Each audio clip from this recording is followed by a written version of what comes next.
नमस्कार। इन खबर में आपका स्वागत है। अफगानिस्तान की स्थिति बहुत ही विकट हो गई है। जैसे ही लोगार के प्रांत पोले आलम तक पहुंचा तालिबान, उसके बाद काबुल से उसकी दूरी 40 से 50 किलोमीटर रह गई। इसके बाद सवाल उठने लगे कि किसी भी समय वो काबुल पे हमला कर सकता है और काबुल को कब्जे में ले सकता है। अमेरिकन इंटेलिजेंस एजेंसियां भी यही कह रही है कि 30 दिन से 90 दिन के भीतर वो वहाँ पे पहुँच सकता है। इसके बाद वहाँ के राष्ट्रपति अशरफ गनी जो है लोगों के सामने आए और उन्होंने कहा कि ये मेरी जिम्मेदारी है कि 20 साल में जो अफगानिस्तान ने हासिल किया है वो खत्म ना होने पाए, लोगों के ऊपर युद्ध न थोपा जाए, लोग शांति से रह सके। लेकिन उनके संबोधन में वो कॉन्फिडेंस नहीं दिख रहा था जो एक राष्ट्रपति के संबोधन में होना चाहिए था। इसके बाद सवाल उठ रहे हैं कि क्या अशरफ गनी देश छोड़ करके जा सकते हैं, इस्तीफा दे सकते हैं, क्योंकि परिस्थितियां चारों तरफ से ऐसी दिख रही है कि वहाँ की सरकार और सेना घिर गई है।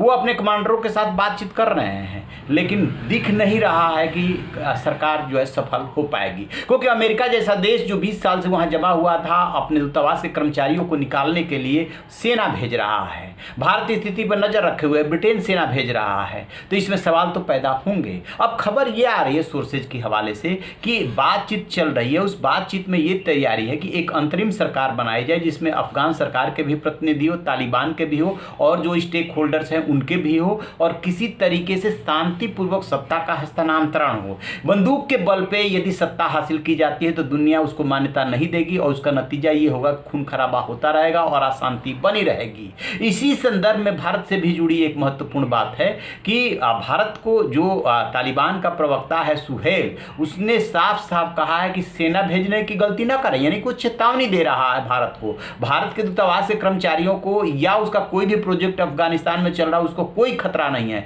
यानी तालिबान ने थोड़ी अपनी रणनीति बदली है और ये कहने की कोशिश कर रहा है कि जो डेवलपमेंट का काम है, जो दूतावास है, जो दूतावास के कर्मचारी हैं वो सुरक्षित हैं, इनसे उनकी कोई दुश्मनी नहीं है।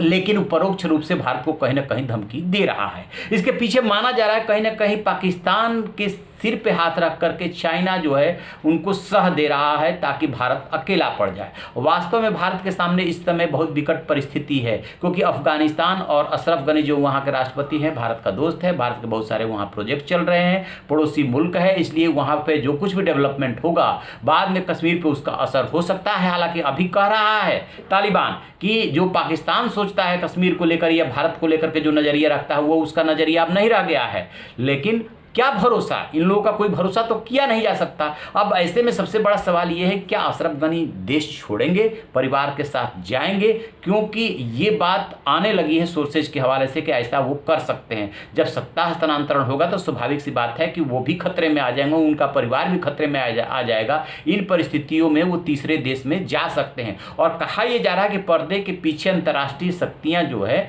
वो एक्टिव हैं और एक समझौता करके सोल्यूशन निकालने की कोशिश कर रही है। कि साफ साफ दिख रहा है कि जमीन पे तालिबान मजबूत है अब उससे रुकना मुश्किल है। तो बजाय कि खून खराबा हो और लोग जो है वहाँ पे मानवाधिकारों का उल्लंघन हो, उनकी प्रताड़ना हो, कोई रास्ता निकलना चाहिए। और लोग जो आम जनता है वो अशरफ गनी से नाराज हो रही है कि हम तो आपके साथ थे, आप हमारी सुरक्षा नहीं कर पाए। इन परिस्थितियों में सलूशन निकालने की कोशिश हो रही है, लेकिन ये बड़ी खबर आ रही है कि राष्ट्रपति इस्तीफा दे करके और देश छोड़ सकते हैं। हालांकि ये कन्फर्म नहीं है। टोलो न्यूज के मुताबिक जब उन्होंने देश को संबोधित किया है तो उसमें साफ साफ कहा है कि वो देश को बर्बाद नहीं होने देंगे, जो 20 साल में हासिल हुआ है उसे खत्म नहीं होने देंगे, शांति व्यवस्था बनाने की अपनी तरफ से पूरी कोशिश करेंगे। देखते हैं कि अब अगली खबर क्या आती है, इस पर हमारी नजर है। जैसे कोई अपडेट मिलेगा आपसे साझा करेंगे। आप रहिए बेखबर, देखते रहिए इन खबर। Thank you.